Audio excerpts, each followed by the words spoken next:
ಈ ಎತ್ತುಗಳಂತೂ ನಮಗೆ ಗುದ್ದಕ್ಕೆ ಬಂದ್ಬಿಟ್ಟು ಗುರು.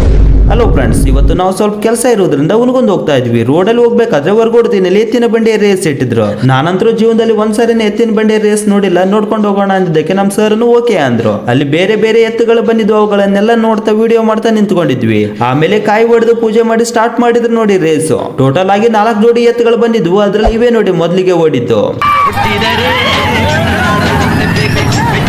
ಆಮೇಲೆ ಬಂದಿದ್ದು ಈ ಜೋಡಿಗಳು. ಇವುಗಳ ಓಟ ನೋಡಿ ನನಗೆ ಮೈ ರೋಮಾಂಚನ ಆಗಿಬಿಡ್ತು. ನೋಡಿ 3ನೇ ಜೋಡಿ. ಈ ಎತ್ತುಗಳಂತ್ರ ಹಿಂದಕ್ಕೆ ಹೋಗಲು ಪ್ರಯತ್ನಿಸಿದ್ರು, ಆದ್ರೂ ಅದನ್ನು ಓಡಿಸುವವರ ಚಾಣಾಕ್ಷತನದಿಂದ ವಾಪಸ್ ಸರಿಯಾದ ರೋಡ್ಗೆ ಬಂದು. ಈ ಆಟದಲ್ಲಿ ಪಾರ್ಟಿಸಿಪೇಟ್ ಮಾಡ್ಬೇಕಂದ್ರೆ ಡಬಲ್ ಗುಂಡಿಗೆ ಇರಬೇಕು ಮತ್ತು ಇದು ನಮ್ಮ ಹಳ್ಳಿ ಜನರಿಂದ ಮಾತ್ರ ಸಾಧ್ಯ. ಆದ್ರೂ ಅವೆಲ್ಲಿ ಬಂದು ನನಗೆ ಗುದ್ದಿ ಬಿಡ್ತಾವ ಎಂದು ಭಯದಲ್ಲಿ ವಿಡಿಯೋ ಮಾಡಿದೆ.